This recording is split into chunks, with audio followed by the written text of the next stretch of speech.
Professor, seu áudio tá fechado.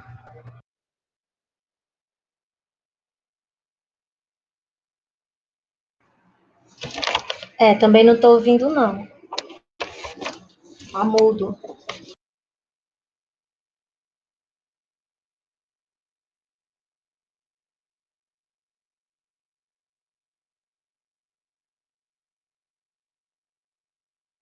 Acho que ele não tá ouvindo, não.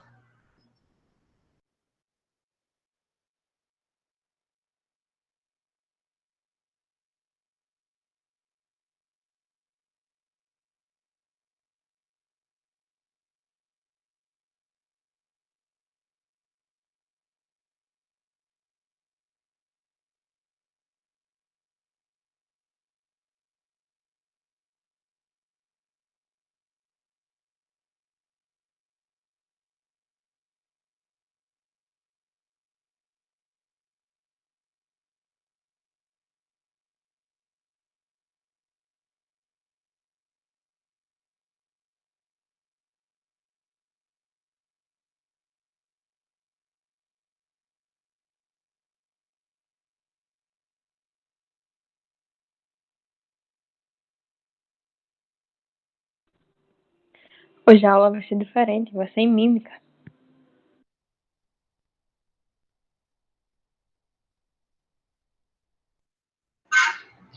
Tem como alguém avisar ele que está sem áudio? Pelo WhatsApp, pelo menos? Sim, gente, eu ouvi aqui, estou sem o áudio, né? Ok, boa tarde a todos, então. Essa é a nossa aula ao vivo aqui da disciplina de prevenção de sinistros e sinistro de incêndio, né? E a gente vai ter aula ainda até o dia 14 de abril, tá, gente? Seria até semana que vem, mas eu me esqueci do feriado, sexta-feira, então a gente não tem aula, tá? Feriado de sexta-feira, a paixão aí, feriado cristão, né?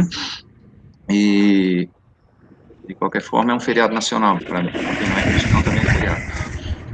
Tá? E aí, então, não teremos aula na sexta. E hoje, deixa eu só dar uma olhadinha aqui na atividade de hoje, a gente vai estar vendo o gás liquefeito do petróleo e vamos começar a fazer os cálculos de tubulações. Tá? Então, nesse primeiro momento, vai ser o gás liquefeito do petróleo, só um momento para eu abrir a aula aqui. Aulas, GLP. E depois do intervalo, um pouquinho antes do intervalo, a gente já começa a ver essa questão aí do cálculo de tubulações, vamos ter várias aulas aí de cálculo de tubulações, e ainda na última semana a gente vai fazer algumas aulas da integração de todos esses sistemas no projeto, um projeto só, explicar para vocês como é esse trâmite, né, do bombeiro e o projeto preventivo de incêndio, tá? Então, deixa eu colocar a apresentação aqui, chegou mais uma pessoa, o Anderson. E aí, professor, boa tarde. Oi, boa tarde, tá aí o link no chat, o link de chamada. Deixa eu abrir o slide aqui, só um momento. GLP.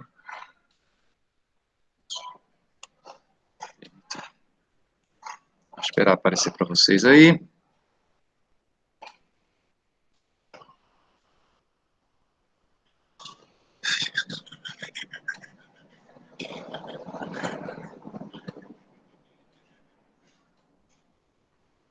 Ok, abriu, né? Então, gente, ó, vamos explicar o que é o gás liquefeito, né? Um nome meio estranho, né? Como é que pode ser um gás líquido, né? É possível a gente liquefazer um gás? Digo que é possível a gente até solidificar um gás, tá? É possível você liquefazer um sólido, é possível você vaporizar um sólido ou vaporizar um líquido, transformar ele em gás, e é possível você também condensar um gás e transformar ele num vapor, ou em partícula de líquido, ou num líquido. Tá? Então, o que eu preciso para fazer isso? Claro, tem que submeter essa substância a algumas condições, né? Então, o que é um gás? É aquela substância que, nas condições normais de temperatura e pressão, está no estado gasoso, quer dizer, ela tem partículas atraídas entre si, mas uma distância bem grande, e isso que configura um gás. E o que são essas condições normais de temperatura e pressão? Você já deve ter estudado física, né?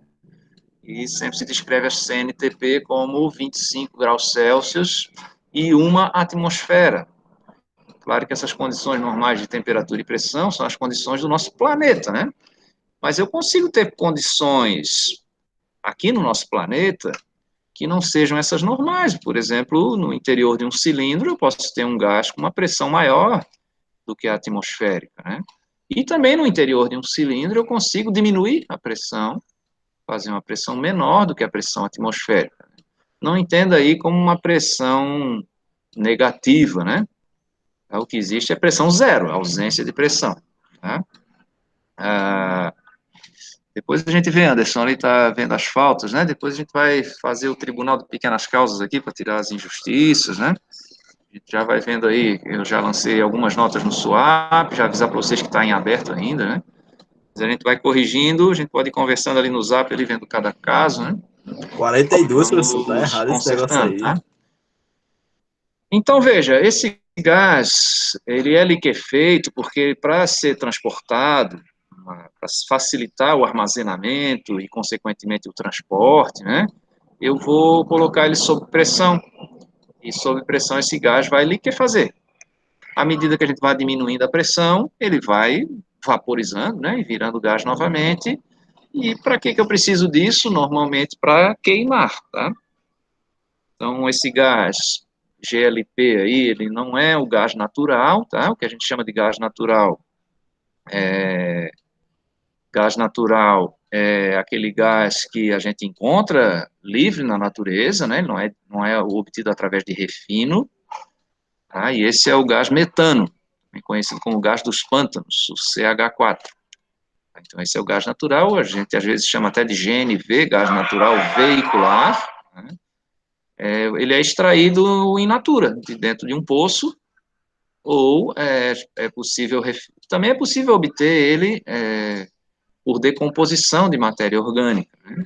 E esse aí do petróleo, não, esse do petróleo é refinado do petróleo, e é uma mistura, basicamente, de dois gases, tá? Deixa eu só passar o picolé caicó aqui.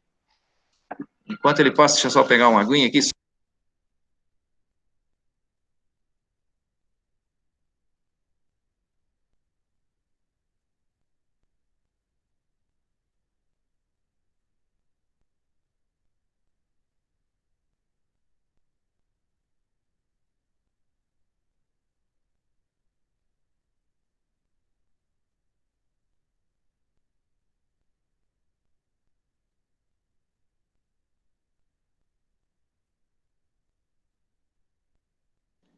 Ok, voltei, passou o picolé caicó, vamos retomar. Já peguei uma aguinha aqui. Então, gente, deixa eu botar o gás aqui. Esse gás, claro, ele é escolhido, ele é feito, ele é fabricado, né? A gente acaba até chamando de produto químico, ele é produzido mesmo a partir do refino do petróleo. Dá de obter de outras coisas também, mas o mais barato é a partir do petróleo. E ele é muito bem projetado para ele não ter fumaça, né? Só que tem um problema, ele é explosivo e é tóxico. Então, se eu respirar ele, eu posso ter aqui uma asfixia química. E se eu deixar ele vazar até ele ter uma concentração com o ar, um percentual acima de 5% e menos do que 20%, a gente chama de limite inferior e limite superior de explosividade, eu consigo provocar aqui uma atmosfera explosiva, né? Então, claro que ele tem benefício de eu usar na minha casa, porque é uma boa fonte de energia para aquecimento, é bem mais barato do que a energia elétrica, tá? E é por isso que a gente usa, para fazer comida, para esquentar água de chuveiro, né? Vários apartamentos aí já tem sistema centralizado de gás para aquecer a água do chuveiro, né? Mas eu tenho que tomar vários cuidados para prevenir o vazamento, consequentemente aí e também para eu drenar não a fumaça, mas principalmente o dióxido de carbono, que é produto aí dessa combustão, tá? Que não deixa de ser fumaça, mas ele não tem particulado, né? É uma parte do que existe na fumaça comum, tá? E, claro, tem uma tubulação, uma central de gás, de maneira a ter isso de maneira segura na minha residência, seja lá no prédio ou numa residência unifamiliar. Começa aqui com essa notícia desses 6 brasileiros que morreram lá no Chile. Isso foi faz uns 2 anos, acho. Tá aqui, peraí, 2019. Coincidência que eles eram de Santa Catarina, foram fazer turismo no Chile, no inverno, né? E no hotel lá tinha um aquecedor a gás. Então ligaram o aquecedor, mas o produto da combustão desse gás não estava sendo drenado para fora do compartimento, então eles morreram ali intoxicados. Tá? Não foi uma explosão, nem morreram com o gás em si, mas com o produto da queima desse gás. Tá? A gente também tem notícias de explosão de gás. Esse aqui é aquele prédio que explodiu lá no Rio de Janeiro. Aí vocês encontram na internet, aí, explosão de restaurante Rio de Janeiro. Vocês vão ver que morreram algumas pessoas aí, foi projetado um cadáver aqui, um corpo, né, foi projetado a 30 metros de distância, foi encontrado na praça, na frente desse restaurante. Então aí foi um vazamento da central de gás, que era irregular, estava lá no subsolo desse restaurante, houve um vazamento, e aí o primeiro funcionário que chegou, quando acionou a lâmpada, a tecla provoca uma faísca e aí teve uma explosão. E o que vai regulamentar aqui essa instalação de gás é a IT 28. Lembrando, né, o que são essas ITs? As ITs são detalhamentos das normas da ABNT. Tá? Então, tem uma norma de projeto da ABNT. E essa IT vai ser o detalhamento para ter critério de aprovação ou reprovação no trâmite do Corpo de Bombeiros. Tá? Trâmite técnico-administrativo ali do Corpo de Bombeiros. É claro que quem vai avaliar o meu projeto é um técnico, tá? É uma pessoa que tem formação, normalmente é um engenheiro civil, tá? Um bombeiro militar que tem formação em engenharia civil, tá? Para ele poder entender a questão dos cálculos, mas basicamente se eu estou cumprindo aí a norma. Tá? Essas ITs são basicamente copiadas das ITs do Corpo de Bombeiros de São Paulo. E o Corpo de Bombeiros de São Paulo compõe a maioria da bancada do CB24, que é o Comitê Brasileiro das Normas de Incêndio lá na ABNT. Tá? Então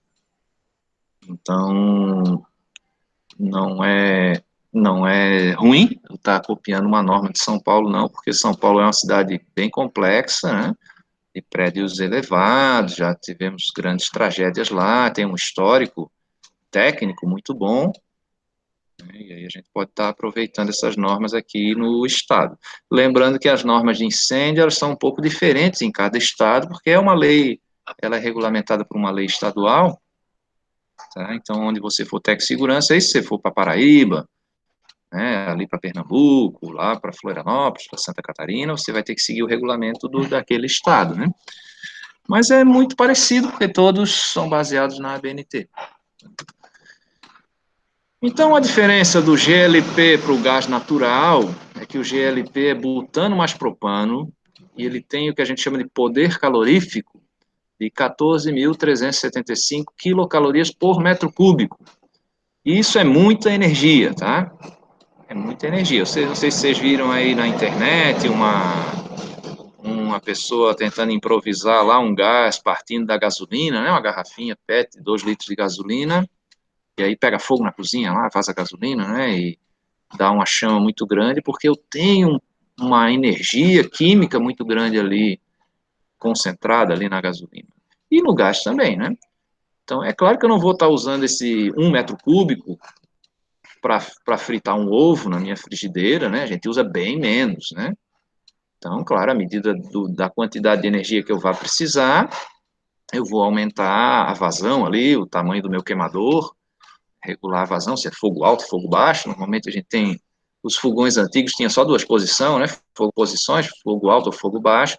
Os fogões mais modernos, eles têm até um dosador mais contínuo, você consegue ter intermediários ali, né? De vazões intermediárias, né? E você já deve ter observado que quando começar a acabar o gás, a gente sabe que está na hora de trocar ali o bujão de gás, né, o botijão de gás, porque começa a sujar o fundo da panela, né? Então, o que acontece aquilo ali? O que é aquela sujeira? É uma substância chamada negro de fumo. Quando eu não tenho a combustão completa, eu começo a fabricar fumos, né, fuligem, que a gente chama de fuligem. Então, é porque a pressão do gás está muito pequenininha, eu não tô tendo a queima completa, né? Tá? Então, é isso aí, ó, CH-C4H10, que é o propano, né? E o butano, desculpa, e o C3H8 é o propano. Vocês se lembram lá da química orgânica, né? Quem estudou com o Enem aí, né? Que a gente, pelo número de carbonos, aí é uma cadeia aberta, né? Então, a gente tem lá, se for um carbono é MET, se for dois carbonos é ET, se for três é prop, isso ali propano, né? Se for 4 é but, aí o butano. Né? Por que é butano, não é buteno, nem butino? Porque se só tiver ligação simples, aí ele tem aquele radical an. Então, existe o propeno, existe o buteno, existe o propino, existe o butino, né? Tá? Mas, nesse caso aí, é uma cadeia aberta de ligações simples, né? Esse carinha aqui, ó. Esses dois, né? Então, a molécula de dois químicos aí, carbono e hidrogênio. Quem estudou química orgânica ali, o Anderson está comentando, né? Vê que essas aí são as mais simples, né? Existem outras moléculas aí que também são orgânicas, né? Os elementos que a gente chama de organógenos é o chon, né? Carbono, hidrogênio, oxigênio e nitrogênio. Então, são elementos que vão estar compondo a matéria orgânica. Um dia eu sorteei uma bacia lá numa simulada de abandono lá em Macau. Eu comprei uma bacia de plástico lá e sorteei a bacia. Tá aqui uma bacia orgânica. E os alunos ficaram, mas isso aí não tem nada de orgânico. Claro que tem, é só carbono e hidrogênio. O gás metano, ele tem um poder calorífico menor. Né? Esse gás natural, gás dos pântanos, tá? Também é chamado... Ele pode ser obtido também a partir do biogás, né, do gás aí da decomposição de esgoto, de aterro sanitário, mas aí a gente tem que refinar ele um pouquinho para poder usar na combustão, né, por exemplo, no automóvel e tal. O poder calorífico é menor, né? O que eu quero dizer? Um bujãozinho dele tem menos energia do que o bujãozinho do butano, e é por isso que a gente tem que ter um cilindro com maior pressão para poder caber mais gás, né? E eu consegui movimentar, e também o gás natural é utilizado em veículos automotores, né? Também pode ser usado em residência, em caldeiras também, mas é muito comum aí nos veículos, né? Então, eu vou precisar de uma maior quantidade para ter maior autonomia, né? Dá para usar o GLP em automóvel? Dá também, mas ele não é seguro, tá? Porque a construção do botijão é diferente, as instalações vão ser diferentes, então é muito comum aí o vazamento, né?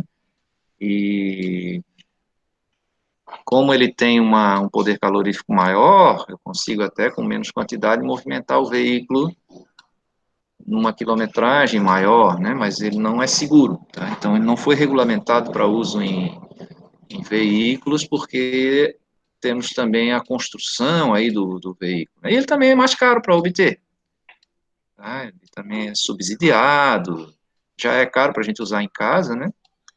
Mas para a gente usar na frota de veículos, se adotou aqui no Brasil o gás natural veicular, o GNV, que é esse metano, tá? Boa parte é importado da Bolívia. Existe lá um gasoduto Brasil-Bolívia, e a gente importa, e a gente também produz muito gás natural aí dos poços de petróleo, uma parte do petróleo sai já o gás metano, tá? É o CH4, esse aqui, ó.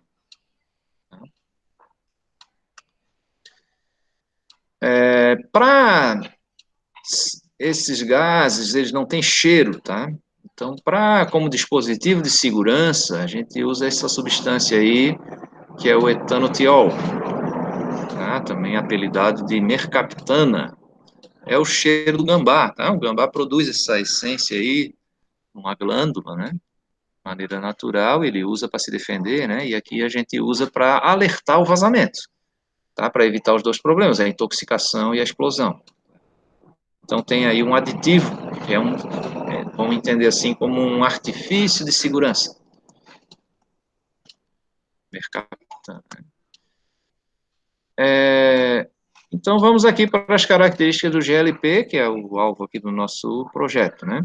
ele tem um limite de tolerância para você poder respirar ele. Lembre-se que o seu professor Pedro Câncio, né, que já deve ter explicado isso para vocês exaustivamente, né, o limite de tolerância é uma dose que a gente chama de crônica. É aquilo que você pode respirar até 8 horas por dia, 48 horas por semana, 35 anos, e se aposentar sem ficar doente com esse problema, com esse gás aí, com essa substância, tá? Se eu tiver abaixo do limite de tolerância, eu tenho ali uma garantia de 95% que eu não vou ficar doente. Para garantir e salvar 100%, a gente usa o limite de ação, que é a metade, o nível de ação, né? Que é a metade do limite de tolerância.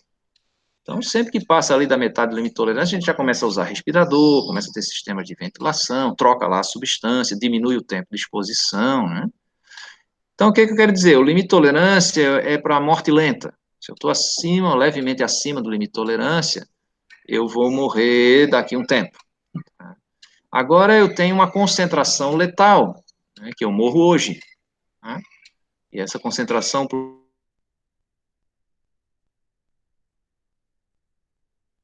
miligrama por litro de ar, e eu respiro isso 4 horas e morro. Né? A gente chama isso de concentração letal.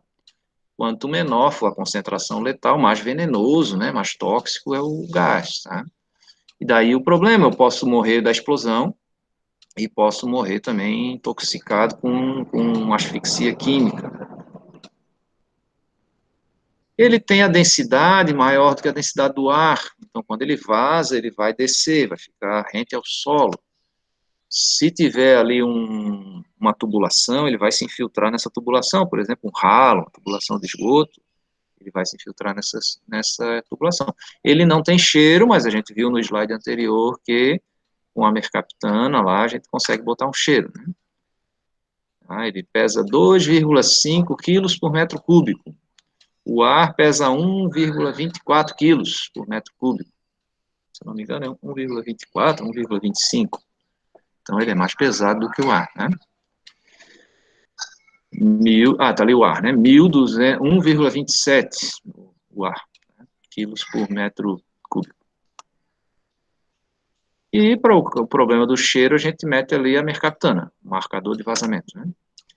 O ponto de fulgor, a gente já estudou isso, né? O ponto de fulgor é aquela temperatura que o material libera um vapor combustível.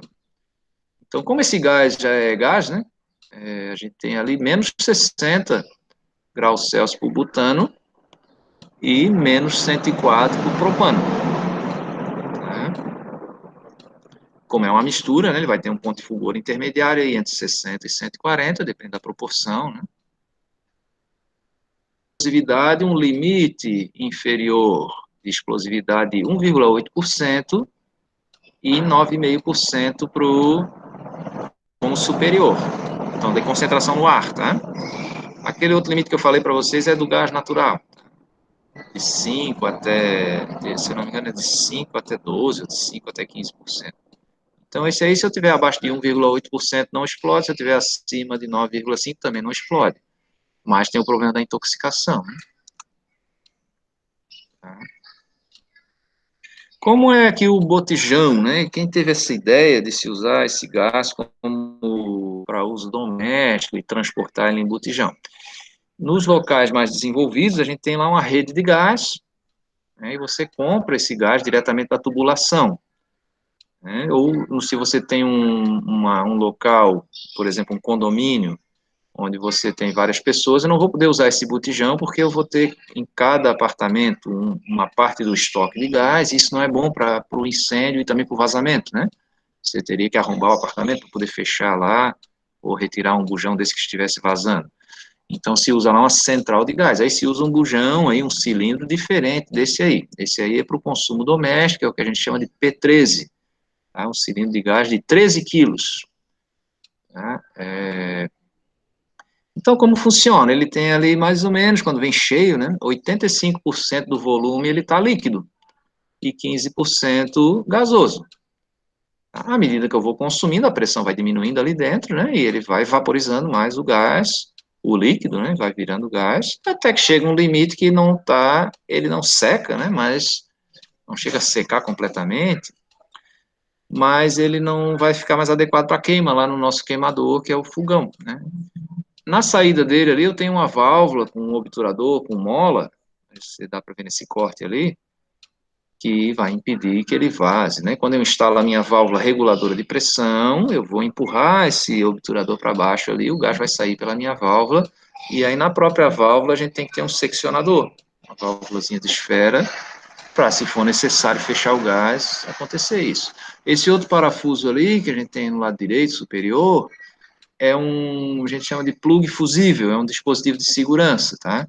Se esse botijão for submetido a calor, esse plug ali vai derreter e o gás vai sair por ali e não vai evitar que exploda o cilindro, tá? E aí vai vazar o gás, claro, e aí pode explodir a atmosfera, né?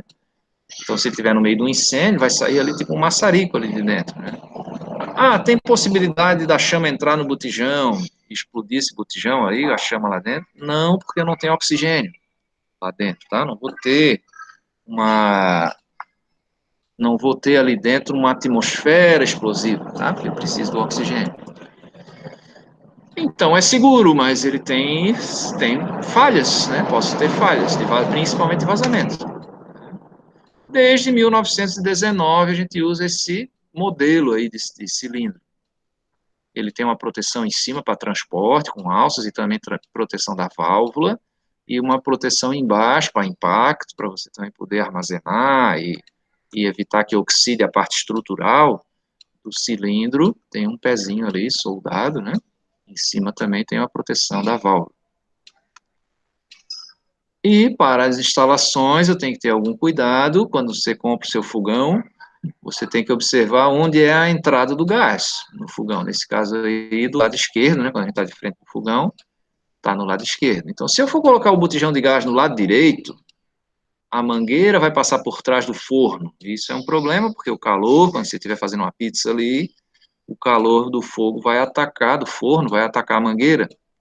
Então, nesse caso, a gente usa um prolongador metálico ali, uma mangueira metálica, um prolongador metálico, e lá na conexão desse prolongador com o botijão vai ter a mangueira, um pedaço de mangueira, né, para ser flexível lá, e a válvula reguladora de pressão, tá? Sempre a gente coloca esse botijão no lado de fora, para, no caso de um vazamento, algum problema, eu poder ir por fora da cozinha e fechar, né, o gás, tá? Não deixe ele dentro de casa, não, tá? E existe uma válvula e uma mangueira certificadas no padrão da ABNT, para a gente estar fazendo essa instalação aí doméstica, tá? A instalação predial, né, quando não é um consumidor avulso, assim, uma residência unifamiliar, eu tenho um pouquinho de diferenças aqui. O regulador é bem semelhante, mas as mangueiras são diferentes, né? Então, aqui a gente usa no máximo 1,25 metros de mangueira, né? Não vamos querer botar 10 metros de mangueira para botar o bujão bem longe, porque daí eu vou ter fragilidade na mangueira. A cada 5 anos eu tenho que estar trocando a mangueira e a válvula. Por quê? Porque a mangueira resseca, ela vai oxidar com a ação da atmosfera e também com a ação do gás ali, pode ter reação química. Essa válvula também tem vedações que vão se deteriorar com o tempo, então, por garantia, a gente troca.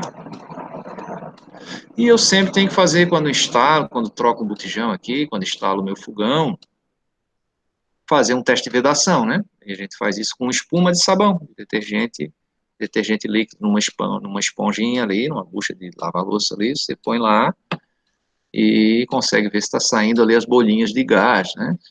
E aí, se tiver, você tem que desmontar e montar novamente até tirar o vazamento. Não adianta querer tapar o vazamento com sabão de barra, querer botar fita veda-rosca aí, nessa rosca aí, não vai se segurar, tá? A conexão ali, o isolamento, né, a vedação é feita por anéis de vedação que tem na válvula. Tá? Então, se a válvula ficar mal encaixada ou tiver uma pequena sujeira ali, posso não ter a vedação. A gente monta novamente e faço o teste ali com sabão, tá? Com bolinha de sabão. Então, vamos fazer o teste ali com isqueiro, né? Pode pegar fogo no troço ali e queimar você, né? E uma central de GLP, o que seria? O local onde eu vou armazenar os meus cilindros. Então tem que ter lá uma sinalização de perigo, inflamável, proibido fumar, né? Ela tem que ter acesso restrito, tem que ter aberturas de ventilação superiores e inferiores, tá? Se lembre aqui do princípio da conservação da massa, tá? Se você está no seu carro, por exemplo, andando, e você abre apenas uma janela do carro, eu não consigo ventilar o carro. Se eu abrir as duas, eu consigo. Entra ar por um lado, sai pelo outro, né? Na nossa casa é assim também, não adianta só abrir a janela, se eu não abrir uma porta ou uma outra janela, eu não consigo fazer uma corrente de vento, né? Porque para o ar entrar, por algum lugar ele tem que sair. Então, no caso do gás, como o gás é mais pesado do que o ar, você tem que ter uma abertura inferior para o gás sair de dentro da central e uma abertura superior para o ar puro entrar. Tá? Sim, o Anderson está dizendo que a conexão está ruim. Depois da aula eu coloco lá a gravação no Google Sala de Aula, tá? E ela tem que ter um piso de concreto, uma laje de concreto com inclinação de 10%, né? A cada metro você cai 10 centímetros. As portas têm que ser incombustíveis e com ventilação, tá? A gente chama de venezianas, né? E os cilindros eles têm que estar acima do nível do piso por conta da corrosão, se acumular água ali, tá? Normalmente a gente faz um estrado de madeira para apoiar esses cilindros sobre o estrado.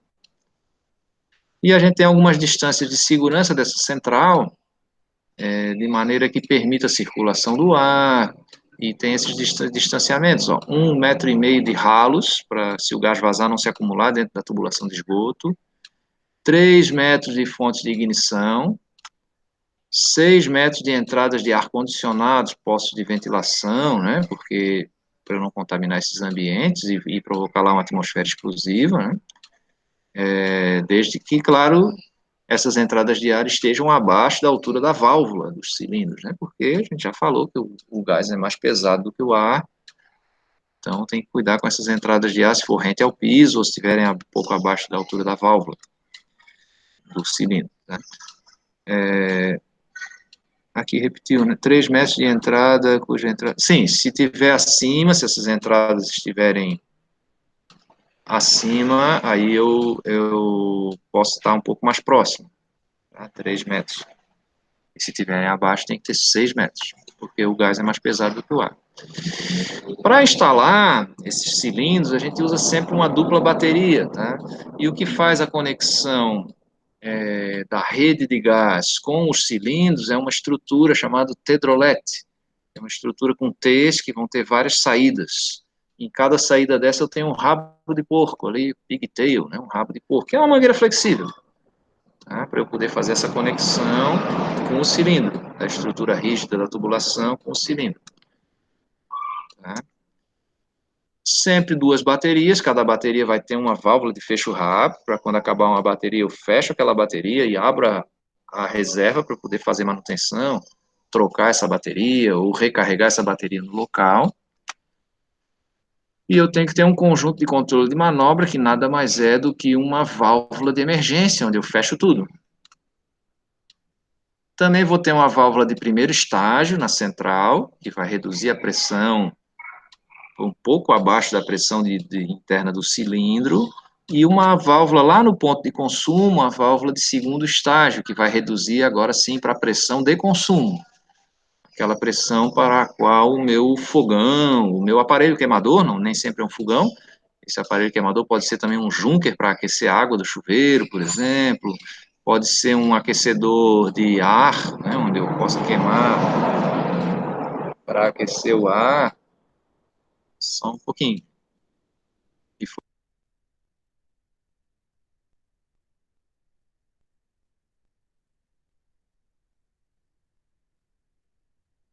Pronto, a minha filha não quer aparecer no filme, pediu para fechar a janela aqui.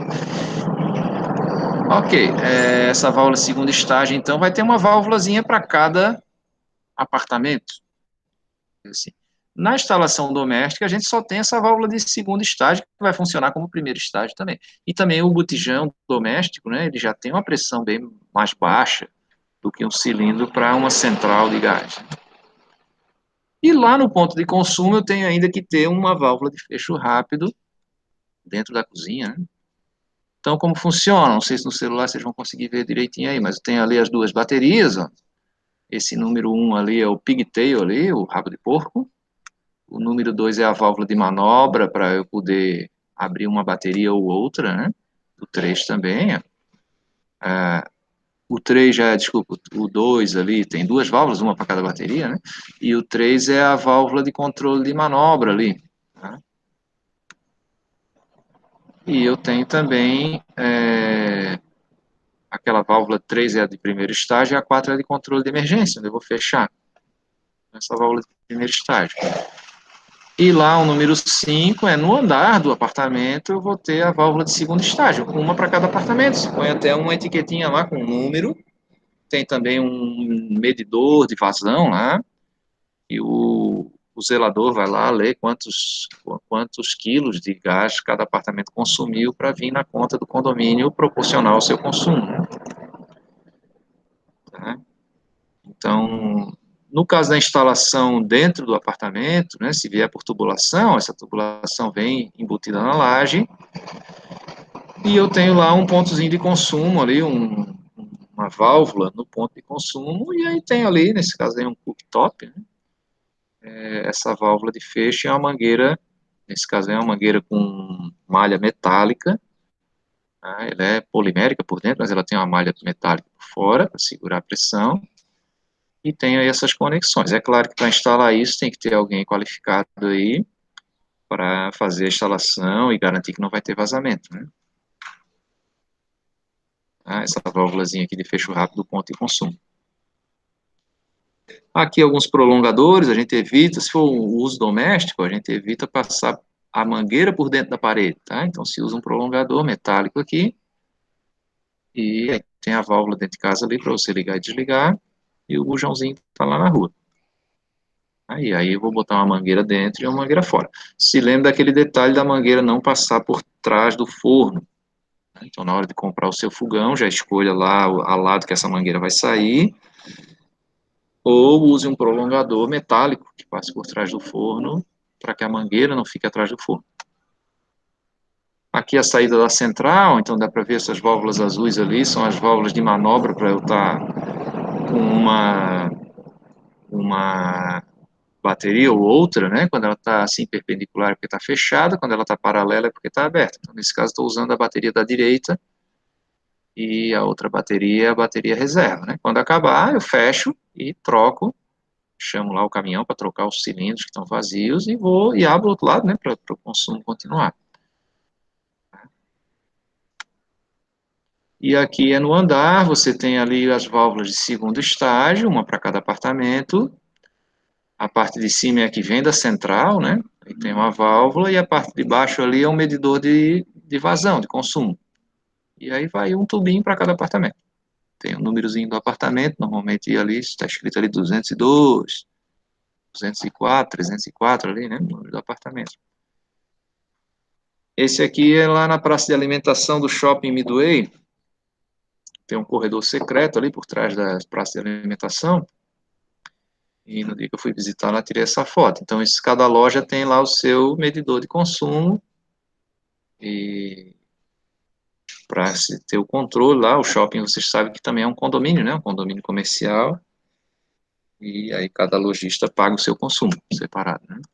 Então, basicamente, isso aí, né? Uma válvula de segundo estágio, um medidor. Todo mês eu vou ali, meço, anoto o númerozinho e faço a conta de quantos quilos de gás essa instalação aí consumiu. Pronto, agora o tamanho da central, gente, a gente tem que calcular em função dos pontos de consumo. Normalmente um fogão comercial, né, ele vai consumir 3,2 kg por hora. Tá? Então eu vou determinar lá, para não ter que estar trocando esse cilindro todo dia, né, vou calcular o volume desses cilindros, né, de cada, para dar tempo de eu consumir um lado, manobrar e chamar a reposição do outro lado, enquanto estou consumindo a bateria reserva. Tá? Então, se faz uma estimativa, se for consumo doméstico, eu tenho lá um cálculo, se esse apartamento usar também aquecedor a gás para água, então vou ter que somar esse consumo desses aparelhos para dimensionar a minha central de gás. E existem aí cilindros que são estacionários. Deixa eu só passar esse caminhão aqui. Esses aí, esses brancões aí, grandões aí, são estacionários. Você não leva ele para carregar, você traz um caminhão e o caminhão carrega o cilindro aí onde ele está, né? Esse caminhão aí, ó. O caminhão conecta lá e ele enche o cilindro. Esses aí, tá? Vou fazer até aqui a Supergás Brás, fazer a propaganda aí dessa empresa. Como gentilmente eles cederam a figura aqui, eu estou fazendo a propaganda, mas não sou sócio deles, não. As tubulações instaladas devem ser estanques e desobstruídas, né? Essa tubulação deve possuir essa válvula em cada ponto de consumo, né? Para tornar uma válvula de seccionamento, fechamento manual, né? E ela não pode fazer parte de elemento estrutural. Eu posso embutir na parede, no piso, mas essa parede não pode ser estrutural. Né? Tem que ser uma parede de preenchimento, um piso de cobertura. E ali tá os pontos de consumo, as válvulas para cada apartamento. As tubulações, quando são aparentes, elas têm que ter distâncias mínimas de condutores de eletricidade, de 30 centímetros, ter um afastamento das demais tubulações suficiente para poder gerar manutenção. Onde é que são instaladas essas tubulações? O pessoal da engenharia civil chama de shaft, na verdade é uma coluna falsa por onde eu vou entrar as tubulações elétricas, de hidráulicas ali, e também as de gás. Então tem que respeitar esse distanciamento e ter também espaço para uma manutenção, para a verificação também de vazamento, né? E tem que estar distante, no mínimo, 2 metros de para-raio dos seus pontos de aterramento. Em caso de superposição, a tubulação de gás deve ficar abaixo das demais, porque o gás é mais pesado do que o ar, né? Vai vazar para baixo. Nos abrigos, né, eu tenho que ter abrigos de medidores, então tem que ter nesses locais aí extintores de pó químico. Tá? A capacidade extintora de 20 BC. Tá? Um pó químico aí de 6 quilos. E os abrigos internos ou externos devem permanecer limpos, né? As coisas começam a se acumular, ali tem gente que guarda material ali dentro, resto de obra. Então tem que ser destinado para a finalidade que foi projetada, né? Tá? E eu tenho que ter, nos abrigos internos, eu tenho que ter uma tubulação de ventilação. Se usa um tubo de esgoto ali que vai conectar esses medidores ao ambiente externo, tá? Para poder o gás não se acumular ali dentro. Tá?